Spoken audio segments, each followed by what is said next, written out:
706 on CJAD 800. Welcome to today's Entrepreneur, a program about the entrepreneurial spirit that drives Quebec business. My name is Dan Delmar, along with Fuller Landau's Josh Miller. Good evening, Josh. Hello. And this evening, we'll be talking about Camo Customs. We'll get to that profile in a moment. But first, we do want to chat a bit about some of the day's or the week's entrepreneurial news.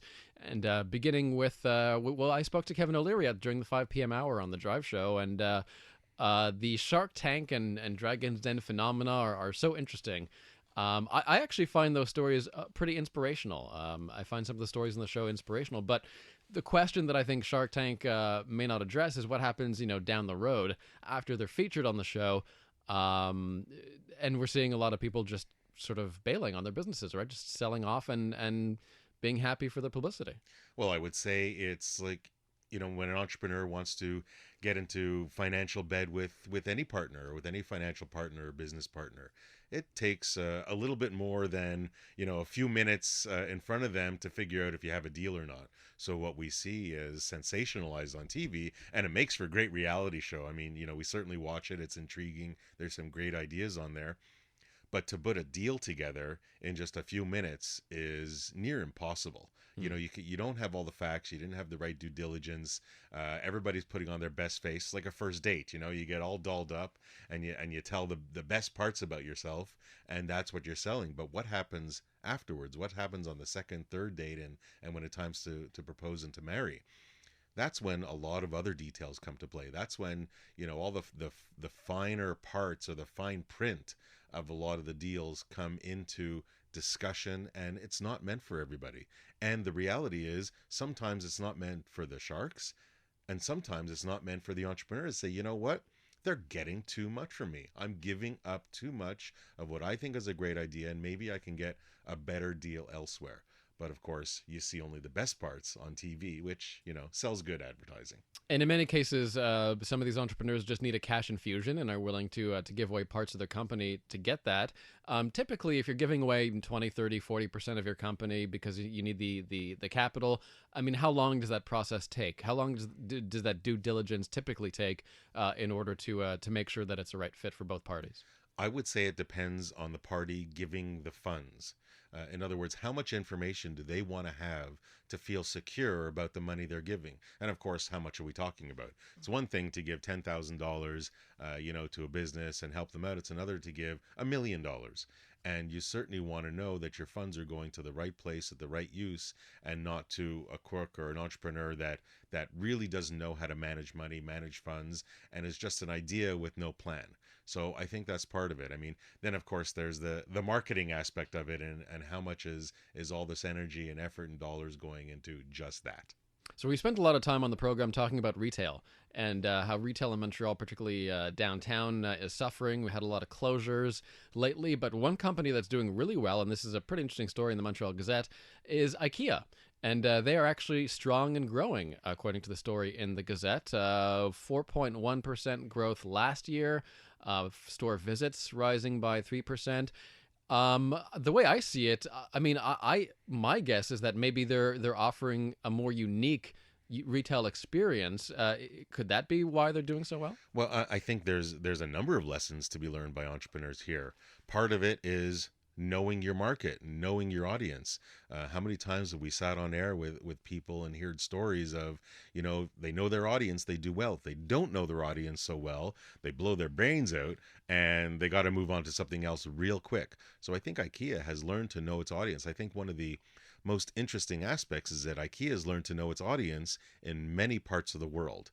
This company that hails from overseas is really gaining an understanding of different markets. Didn't work so well for Target, and they're just across the border. Yet IKEA, that is 9,000 miles away, is certainly understands here. So I think it's certainly kudos to them. The other aspect is them driving customers to their store.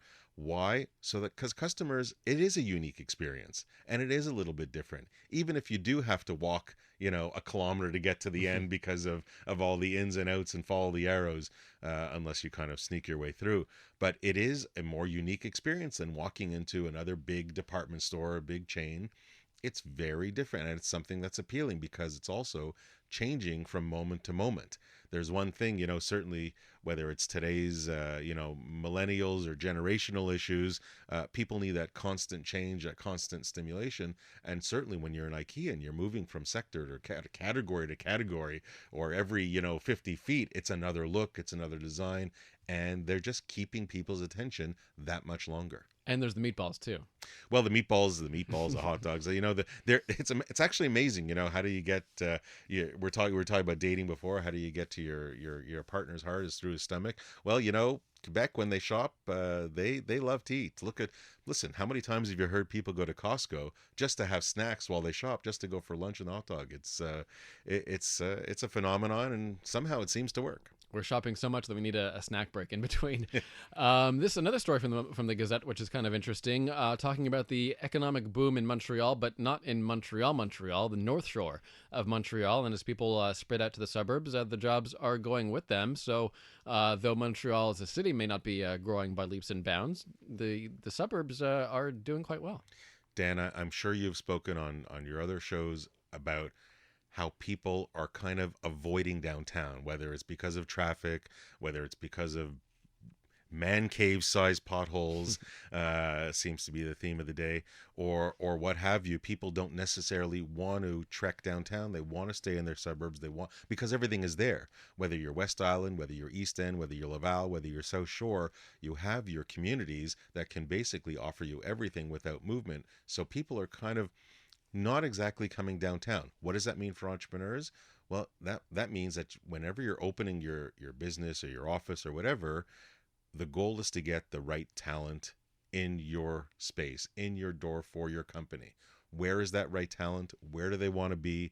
Where don't they want to be? And I think entrepreneurs have to be very wary and look eyes wide open as to where they place their business so that they get the best people coming to them. Of course, they have to know where their customers want to go as well, but that depends where they are and what they're selling. McDonald's, their growth is slowing, and some issues in various markets around the world. Do you think that the golden arches are going to eventually scale back? Do you think that fast food may be, at least their brand of fast food, may be becoming less appealing?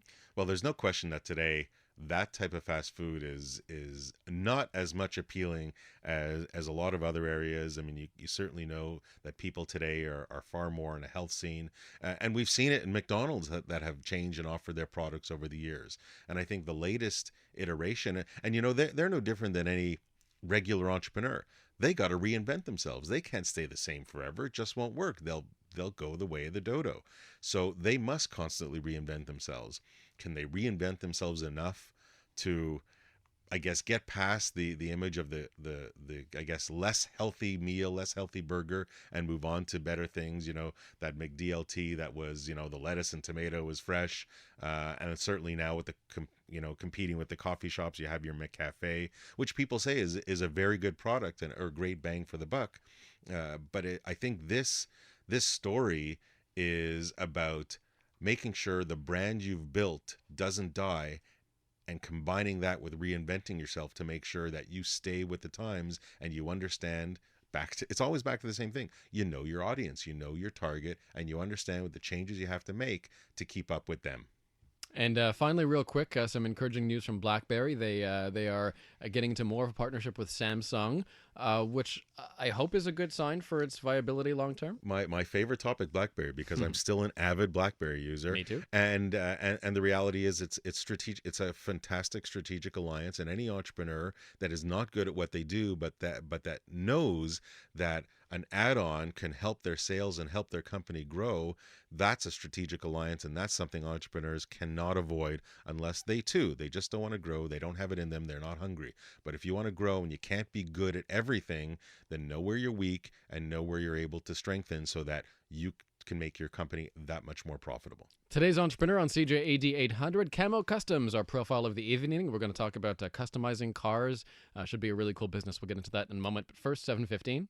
7:19 on CJAD 800, inspiring stories from outstanding business people. Dan Delmar and Fuller Landau's Josh Miller with you, as usual, on a Monday evening. And we welcome to the program Benoit St-Cyr. He's the co-owner of Camo Customs. Welcome, Benoit. Thank you. Thanks for having me. So you have a pretty fun business. You customize cars, bikes, all sorts of vehicles, and it's kind of like that Pimp My Ride show, right? But in real life. Pretty much, yeah. Montreal version. So tell me about the kind of stuff that you guys do day to day. What kind of products do you put out there? What kind of custom jobs do you do? Tell me about the day to day of your business. Well, day to day obviously changes with what the demand is, but our first priority is specialize in paint. So anything you want to paint, whether it be a bike, plane, a wheel, a car, we paint it. We like to innovate, and even we've done a few like kitchen cabinets for some people. But first things first is we're a body shop, so we do the everyday repair, the bumper job, the accident insurance job. But pretty much customizing cars, what we love to do and what we specialize in. Now, when did this start? You know, we're 2015. How long ago did this idea come out? When did you and your partner kind of get into this? Well, we started it in 2007, but we've been kind of doing it all our lives, pretty much. You know. What did you do before you owned Camo? Worked in bodywork, like for other companies, like Fix Auto, different things like that, and just did my courses and DEPs, and did the mechanic and the bodywork DEP, and kind of innovated from there. Now there was a trigger point. I mean, at some point, because you were working for other people, you were an employee, and Dan, as we have heard many times before, there was just this trigger point. Somebody said, you know what, I'm tired of working for somebody else, or there's an opportunity that comes along, says, you know what, time to do it for my own pocket, time not to do it for anybody else's. So Ben, I don't know if this story kind of falls into what you and your partner Sean have experienced, but tell us how you went from working for somebody else to finding your own shop. Yeah, well, obviously, yes, it's a question of being tired of working for somebody else. And a lot of the times when I was working somewhere, I would see the defaults that they had in their business, and I would try to learn and try to make things better. And then eventually I kind of figured, hey, I could kind of do this, you know. I obviously I'll never know until I try. So it was it was just doing that first step, you know, crossing that first line. And I find that was maybe a hard point about it, but as soon as I did, it was worthwhile. Do you remember the day or the time when you made the decision, and what inspired you? What made you say, okay, I'm doing it. I'm jumping in. Well, me and my partner were working at a body shop together, and we were able to bring in our clientele and kind of get that going, get our personal clientele going. And eventually we both kind of looked at each other. We had an opportunity to get a spot that was already kind of going, but it was going under. And we decided to get together and just go for it, you know. Buying out a failing other business and turning it around. Yeah. Already interesting and a good start. When we come back, we'll hear a little bit more about those first few days on your own. Benoit St-Cyr, our profile this evening on Today's Entrepreneur from Camo Customs at 7:23. With us this evening on Today's Entrepreneur is Benoit St-Cyr of Camo Customs. He customizes cars, bikes, boats, any vehicle pretty much. Anything that we can paint, we'll paint it. So anything that moves. So tell me about maybe what are a couple of your favorite projects or your personal projects or personal vehicles that you've customized yourself? Well, I've had a few over the years. I won't go back too far, but I'd say personally right now I'm getting into where I've been recently into boating and stuff like that. So I'm trying to maybe get into new kind of clientele by I have a boat personally, and trying to innovate on that, and hopefully that'll attract some clientele. And this winter we actually bought a 1930 Ford Model A, and that's another way to maybe get into the hot rod scene, because obviously if you go there with, let's say, a Honda Civic or a Volks to a hot rod show, they're not going to take you as seriously as if you get there with this really cool looking hot rod that's well built, and you know, then that shows what you can do for them. So that's pretty much the projects that are going on now. A few cars that we've done are the client would kind of come and ask us to innovate, to try something new. And one of them was a Mitsubishi Eclipse. He wanted something really crazy and never seen. So we did a glow-in-the-dark paint. Wow. Pretty much kind of like what you figure a roof star in a kid's room would be. Mm-hmm. Kind of took that product, innovated into the products that we were using. So a lot of time and research to make it work because it's not all compatible. So that's where we come in as like paint experts, you know. Now, when you first started, because boats is something new, it was just the regular stuff? Did you really just doing cars, or was it all of a sudden off the bat you did bikes and you did cars and trucks, and like what were the first kind of few days and months when you're first on your own? What did you focus on?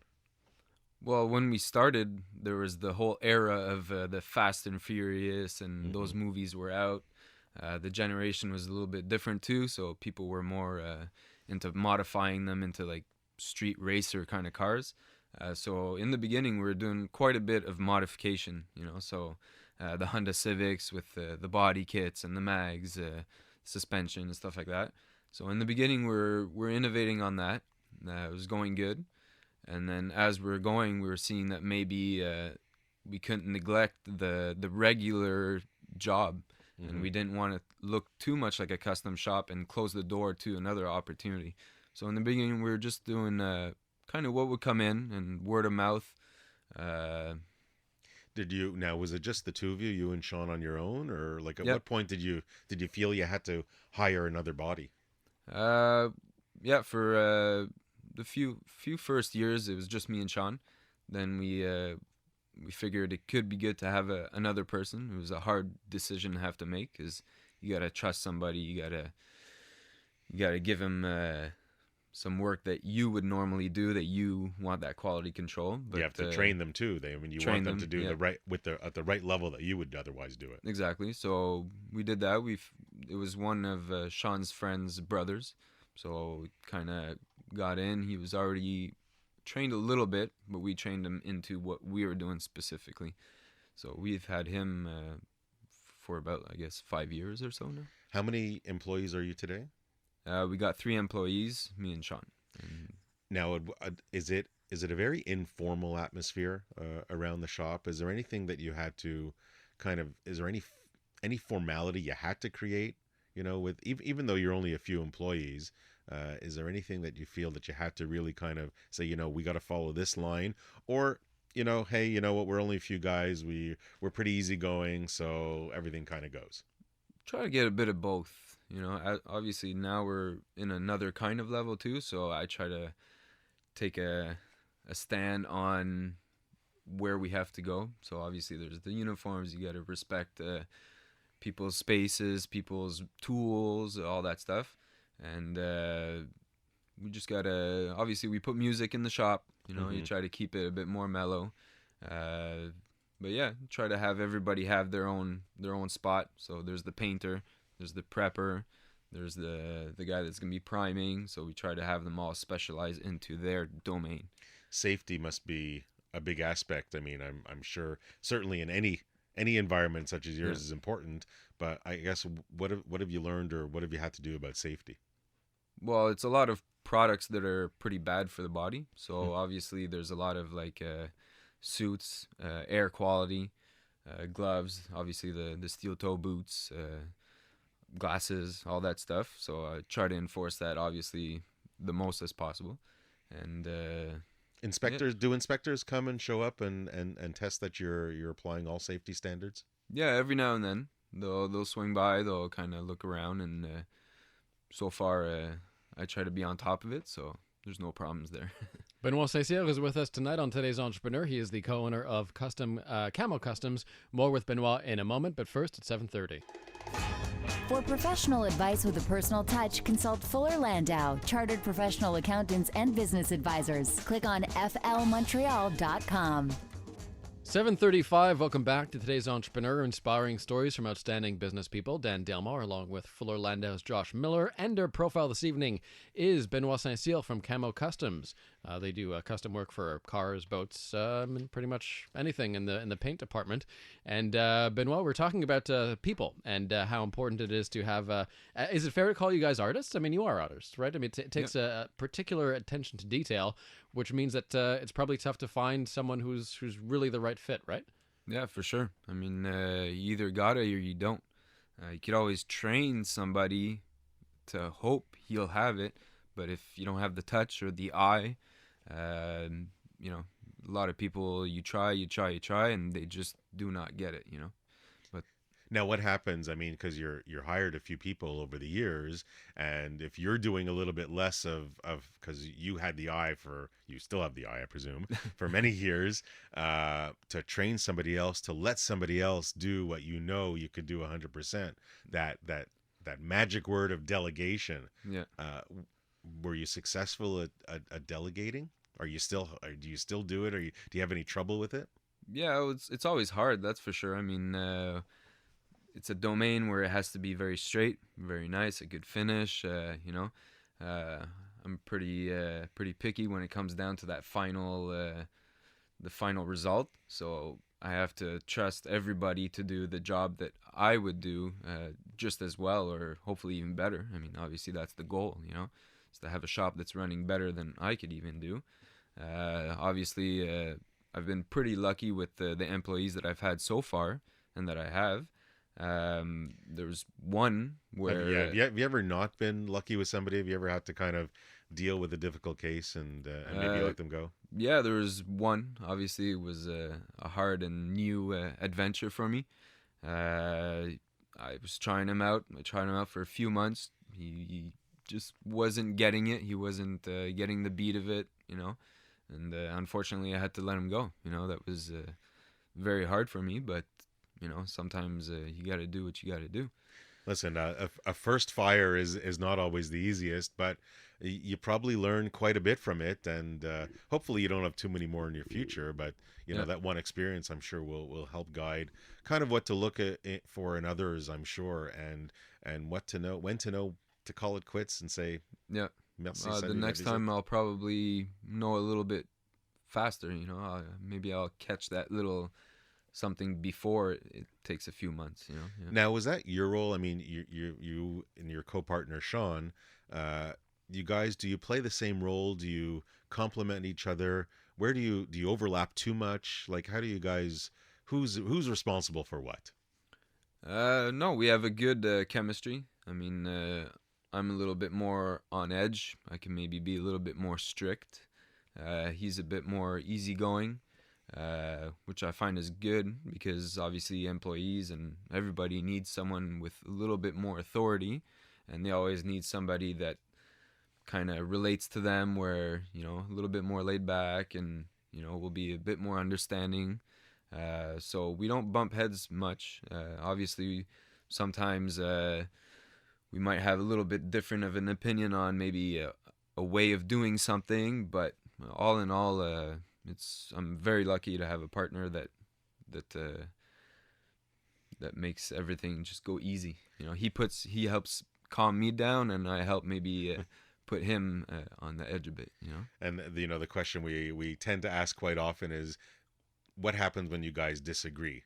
You know, do you bring out the crowbars and kind of duke it out, or you settle it like gentlemen? You go into your man cave and kind of work it out, or a drag race maybe. That would be good, but that's illegal, so you can't do that. Of course. No, I mean, obviously, like, we go into the office and kind of give our points, and, you know, whatever makes more sense, we try to meet in the middle, and you know, try to. No, not too much duking out.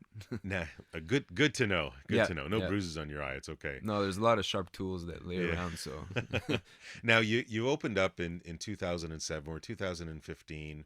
Have you always been in the same location? No, we've moved 3 times now. Obviously, due to demand and volume, exposure. Like exactly. Like what's been the main reason for the move, and how do you choose your next location? Sometimes it just kind of falls on your lap, you know, that you find because I always try to stay in the same area because my clientele knows where I am, and you have to be in an industrial zone because of paint fumes and the laws and whatever, they restrict you to where you can be. The last one, I needed a bit more room, but I found an opportunity to get a little bit bigger and just a lot more exposure. So that one just kind of fell in my lap. The other one was really because I needed to get bigger, so I was looking for it. So it's not always the same reason, but as long as you go in a better direction, so far, yes, it's always been in the better. So have you gotten to be a little bit more of an expert in leases and preparing them and reading them and reviewing them, or have you outsourced your reviewing of leases to somebody else? No, now I pretty much do it all. Obviously, I'll ask maybe a friend, or something to read it over, or if I have a question about something, I'll even ask the other party, like, what does this mean exactly? That way I have the lease exactly that I want that will apply to me. Yeah, I've gotten better at it for sure. Obviously, you're reading a dictionary, it could be pretty long and it repeats itself, but you got to expect that. Excellent. Now let's switch gears to marketing a little bit. Right at the beginning, because you've been around a solid 7 years plus, and you're in the right area. You have I guess a name within that area. I think you're in Lachine, I believe. Yeah. But how did you get your name known at the beginning? Was it just your existing customers? Did you do anything special? What worked for you? Maybe what didn't work for you from a visibility, from an awareness, from people knowing that you were there? Well, I'd say 90% of it is really word of mouth.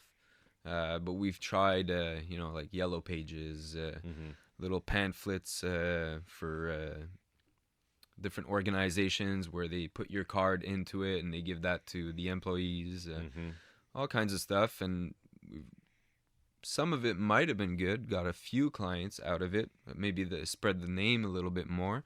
But I'd have to say really like 90, maybe 95% is really word of mouth. Do a good job for a client. He will tell his entourage. His entourage is going to maybe try my shop or maybe try another, but it'll just spread, and just trying to keep everybody happy. That's the main point. So you found maybe that the traditional, the yellow pages side of it, or these little flyers that you might have felt obligated to do, you felt that's the first step, really probably didn't do very much for you. No, I was probably just spent more money than anything. I mean, to be quite honest, word of mouth should have been just the only way. But obviously, you're a new company. You're trying to spread the word. You're trying things. You're new at it. So today, are you doing anything different? I mean, from a marketing standpoint, I know from the product, you're getting into boats and all that. But from a marketing standpoint, are you doing anything different today than you did 7-8 years ago? No, it's pretty much still the word of mouth. That's really your happy customers, your best referral. Yeah, well, obviously now there's like Facebook, Instagram, stuff like that. You post a picture, people like it, they see the name, they see a cool car, they see a cool project. So things like that have changed, which is kind of what 2015 is all about. There's a cool project where we did for Scion a few years back, which is a pretty cool marketing thing. It's for Scion Canada. It was 3 teams, 1 Montreal, 1 Toronto, 1 Vancouver. Build the best car you can with the budget that they had for it. They give you a car, and so that was big exposure. They did a lot of media, a lot of publicity, a lot of shows with it. They went to Las Vegas with the car, so that was a good, unique opportunity for the business.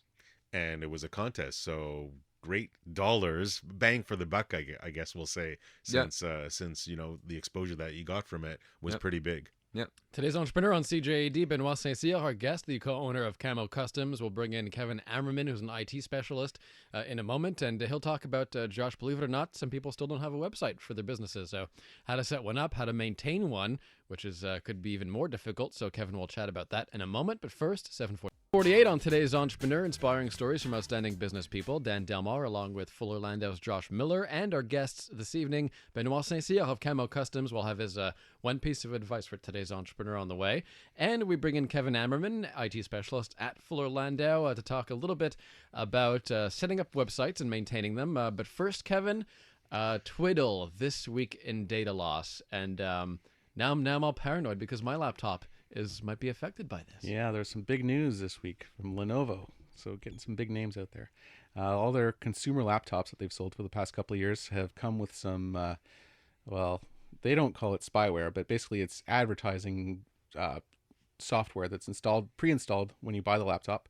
And one of the components of that software, turns out, not only did it deliver ads to their end users, which is not the nicest thing for them to do to you, but it actually compromised security for all the websites you're visiting. So whether it's banking websites or other secured sites, the software that had come pre-installed on these laptops interfered with that security and put a lot of their users at risk. So they're doing a lot of backpedaling, a lot of covering themselves up right now to see what they can do to sort this out. Is that the only news of the week in Twiddle? Anything else? Number 2 was a little bit more exotic one. It's a new kind of phishing email that doesn't go after your bank account directly. It goes after your home router. So if you click on the link in the email, if your router still has its default password, the software embedded in this email can actually affect your router and let hackers gain remote control of it. So the Twiddle this week is more a little bit about preventative medicine than anything else. Excellent. Now, one thing we really did want to talk about, and I'm sure that Ben has some experience of his own, is when you're setting up your website, when you're maintaining your website, when you're ensuring that it fits on all screen sizes, what are some of the biggest or more important challenges or things that entrepreneurs really need to be wary of when they're involved in setting up and maintaining their website? Well, the big thing is you got to decide what you're going to use your site for. So if you're a retailer, it's pretty obvious you want to sell things online. But a lot of businesses, they're just a business. You know, they may not do direct to end user sales, and they have some decisions to make. Are they going to make it more of a brochure kind of website where design is king and it's all about the look and feel? Or is it going to be more, will there be tools and will there be more information housed in the site? And will it be more important to do regular updates and maybe maintain some sort of community for the users? So these decisions have to be made before you even start thinking about the way that the site looks or the information that really goes into it. And the professionals that are doing these different types of sites, they have their limitations or their expertise. It's not always one person that can do all the type of sites. If you find the right person, and it's usually not just a single person, it's usually some sort of agency, they may be able to do it all under one roof. But it really is a good idea to sort of think about what type of site that you want, and then start looking for someone who's specialized in that kind of site.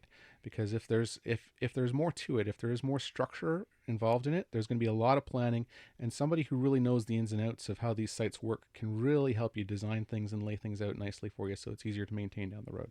Benoit, when you were creating your site, were there any pitfalls? What was kind of your biggest challenge when making sure the Camo Customs site was up and running?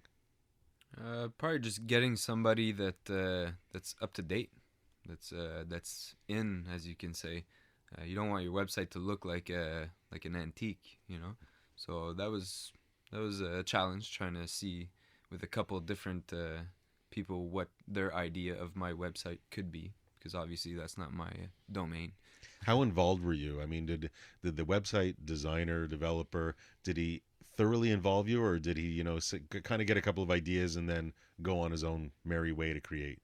A couple ideas, and then he kind of gave me some feedback and kind of back and forth a few times, but I let him do his thing pretty much.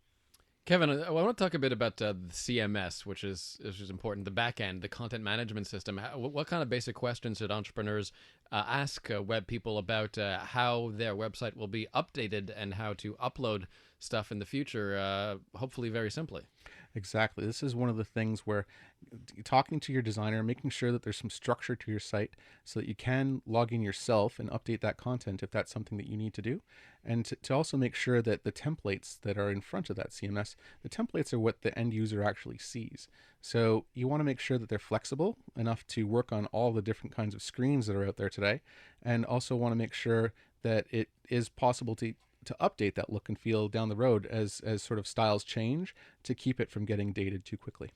And I like WordPress. I'm partial to WordPress, but do you have any favorite content management systems out there? WordPress is probably the biggest one out there right now. There are some other ones that are more specialized for e-commerce or for other specific niches, but we're finding WordPress, it's really, really popular. There's a lot of really good plugins for it to make it very flexible, and it's also very widely known. So if you are shopping around for designers, you can find a lot of people that can help you out with that kind of thing.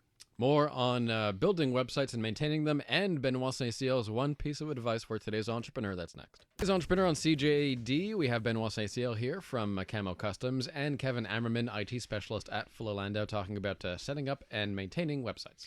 And Dan, you mentioned before very correctly, there's also about content management.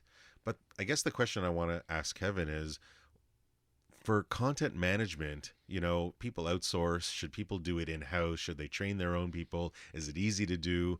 What do you find is kind of best for the entrepreneurs, or what should they consider when they're thinking about either keeping the management and the understanding and the changes in-house versus having somebody outside their company maintain it?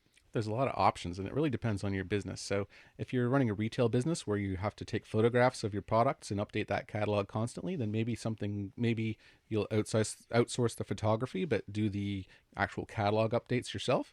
Or maybe if you're really technically knowledgeable, you can take care of that all yourself and apply your own templates and do all of that kind of thing. But it really, you want to make sure that you get the right people on the job to make it look professional, because if you try to take on too much yourself and do it in-house, it shows in the end product. You want to make sure that you get that level of quality that you really need in your website. And I guess then there's also the aspect of the website, or if you're going to sell online, connecting it with all the information in your system, like your inventory and your invoicing and all that, and how the front end really communicates with the back end. This is where you really want to call in the pros to get that initial link set up and make sure that not only that it actually functions, but to make sure that it's safe and secure, not only for your own information, but for your clients as well, because doing transactions online, if you're putting those credit card numbers at risk, you can be in a heck of a lot of trouble for liability. You don't want to be on one of our twiddle lists. Exactly. Now, but that also means that entrepreneurs have to ensure that the information that they maintain in the back end is super accurate. You got to make sure it's accurate.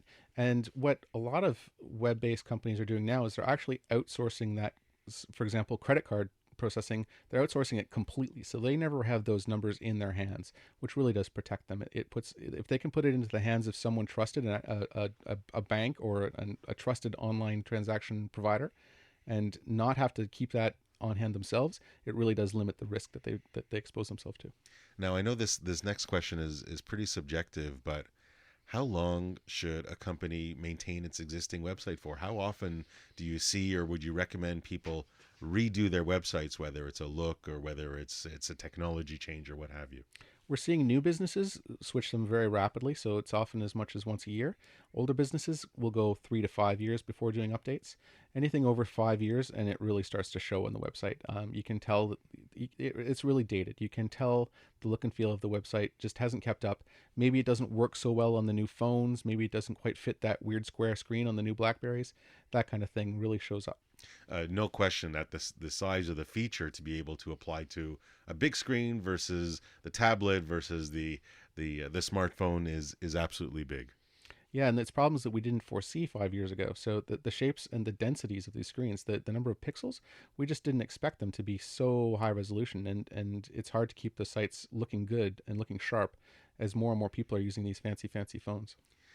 Lots to know when figuring out websites. Thanks very much, Kevin. So as we approach our last moment of the show, as we do every week, we'll turn to Benoit St-Cyr of Camo Customs and ask you, Ben, what would be your one piece of advice for today's entrepreneur?